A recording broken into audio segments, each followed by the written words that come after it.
ಪಾದಾರಗಳಿಗೆ ನಮಸ್ಕಾರ ಉದ್ಘಾಟನೆ ಮಾಡಿ ಪ್ರಶಸ್ತಿ ಪ್ರದಾನ ಮಾಡಿದಂಥ ನಮ್ಮ ನಾಡು ಕಂಡಂಥ ಅಪರೂಪದ ವಿದ್ವಾಂಸರು ಡಾಕ್ಟರ್ ಟಿ.ಪಿ.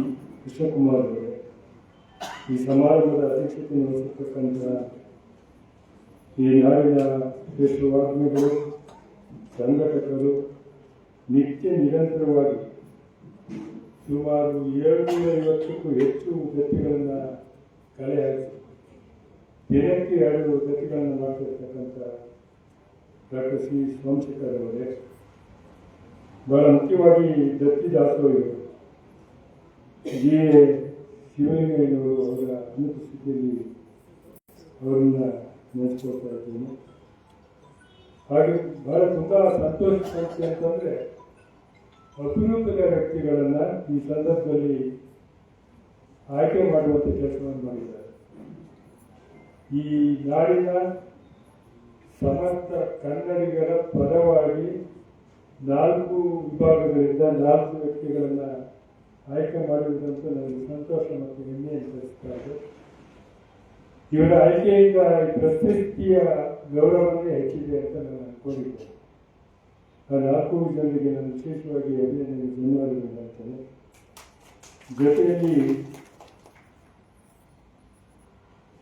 ಶರಣ ಸಾಹಿತ್ಯ ಪರಿಷತ್ತಿನ ನಗರ ಘಟಕದ ಅಧ್ಯಕ್ಷರಾದಂಥ ಜಯಪ್ಪ ಅಂಬಿಯಾಳಿಯವರು ನಿತ್ಯ ನಿರಂತರವಾಗಿ ರಾತ್ರಿ ಒಂದು ಕವನವನ್ನು ಬರೀತಾರೆ, ಬೆಳಿಗ್ಗೆ 7 ಒಂದು ಕವನವನ್ನು ನಮಗೆ ತಲುಪಿಸುವಂಥ ಕೆಲಸವನ್ನು ಮಾಡ್ತಾ ಇರ್ತಾರೆ.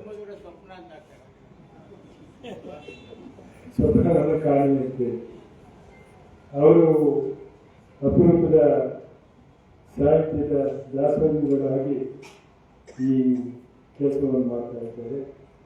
ಜೊತೆಯಲ್ಲಿ ಜಿಲ್ಲಾ ಅಧ್ಯಕ್ಷರಂತ ಎಲ್ಲರೂ ಸಿದ್ಧತೆ ಹಾಗೆ ಶೋಭಾರಾಣಿ ಜಯಪ್ರಕಾಶ್ ಅವರಿದ್ದಾರೆ, ಸೋಮಶೇಖರ ಸಿ ಗಾಂಧಿ ಅವರು ಜೊತೆಯಲ್ಲಿದ್ದಾರೆ.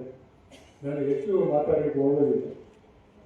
ನಮ್ಮ ಸಾಹಿತ್ಯ ಪರಿಷತ್ತಿನಲ್ಲಿ 2765 ಜೊತೆಗಳಿದ್ದಾರೆ. ನಮ್ಮಲ್ಲಿ ಸುಮಾರು 25-30 ಜೊತೆಗಳಿದ್ದಾರೆ. ಎಲ್ಲ ಜೊತೆಗಳನ್ನು ಮೊನ್ನೆ ಮುಗಿಸಿದ್ವಿ. ನಮ್ಮ ಕಷ್ಟ ಏನು ಅಂತಂದ್ರೆ 2,000 ರೂಪಾಯಿನ 10 ಜೊತೆಗಳಿದ್ದಾರೆ. ನಾವು ಆಹ್ವಾನ ಪತ್ರಿಕೆಯನ್ನು ಅಚ್ಚು ಹಾಕಲಿಕ್ಕೆ ಸಾಧ್ಯ ಆಗ್ತಾ ಇದೆ.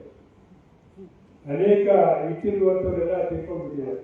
ಅವರ ಮೊಮ್ಮಕ್ಕಳನ್ನು ನಾನು 3 ಜನನ್ನ ಸಂದರ್ಶಿಸಿ ಕೊನೆ ಪಕ್ಷ ಒಂದು ಲಕ್ಷಕ್ಕನಾದ್ರು ಈಗಪ್ಪ ಸ್ವಲ್ಪ ಸುರಕ್ಷಿತವಾಗಿ ಕಾರ್ಯಕ್ರಮವನ್ನು ನಿಮ್ಮ ತಂದೆ ತಾಯಿಗಳು ನಡೆಯುವಂಥ ಕೆಲಸವನ್ನು ಮಾಡ್ತೇವೆ ಅಂದರೆ ಸಹ ಆ 2,000 ರೂಪಾಯಿ ವಾಪಸ್ ಕೊಡ್ತೀನಿ ಸಹ ಇಂಥ ವ್ಯವಸ್ಥೆಯನ್ನಾಗಿದ್ದೇವೆ. ವ್ಯಕ್ತಿಯಲ್ಲಿ ಜ್ಞಾನದ ವೃತ್ತಿಯರು ನಿಜವಾಗ್ಲೂ ಈಗ 4 ಜನ ವ್ಯಕ್ತಿಗಳನ್ನ ಪರಿಚಯ ಮಾಡುವಂಥ ಕೆಲಸ ಇಲ್ಲ ಆಯಿತು. ಅವ್ರಿಗೇನು ಹೊತ್ತೇನಲ್ಲ 4 ಜನಗಳ ಅಪಾರವಾದ ಪ್ರಶಸ್ತಿ ಪುರಸ್ಕಾರವನ್ನು ಪಡೆಯುತ್ತಾರೆ. ಆದರೆ ಪರಮ ಪೂಜ್ಯರ ಸಾನ್ನಿಧ್ಯವನ್ನು ಪಡೆಯುವುದಿದೆಯಲ್ಲ, ಅದು ದೇವರ ಮುಂದೆ ಸ್ವೀಕಾರ ಮಾಡ್ತಾರೆ. ಅದೊಂದು ಗಣ್ಯ ಅಂತ ಹೇಳ್ತಾರೆ. ಇನ್ನು ಅನೇಕ ಗಣ್ಯರು ಮುಂದೆ ಮಾತನಾಡಲಿದ್ದಾರೆ. ಮುಂದೆ ಹಲಸರ ಗುರುಮೂರ್ತಿಗಳಲ್ಲಿ ಮಾತಾಡೋದಕ್ಕೆ ನಮಸ್ಕಾರ ಮಾಡ್ತೇನೆ. ಈ ಬಸವಣ್ಣನ ಅಧ್ಯಕ್ಷರು ಸೇರಿದಾಗ ಅನೇಕ ಗಣ್ಯಾತಿಗಳಿರ್ತಾರಲ್ಲ ಇದ್ದೀರಿ. ಇವೆಲ್ಲರೂ ಒಂದಿಸಿ ನಾನು ಮಾತನಾಡುತ್ತೇನೆ. ಮುಖ್ಯ ಅತಿಥಿಗಳಾಗಿ ಅರ್ಥಪೂರ್ಣ ಮಾತುಗಳನ್ನು ಹೇಳಿದ ಶ್ರೀಯುತ ಮೆಡ್ಡಿಕೆರೆ ಗೋಪಾಲ್ ಅವರಿಗೆ ಧನ್ಯವಾದಗಳು. ಈಗ ಅವರಿಗೆ ಗೌರವ ಸಮರ್ಪಣೆ ಶ್ರೀಯುತ ಸೋಮಶೇಖರ್ ಸರ್ ಅವರು.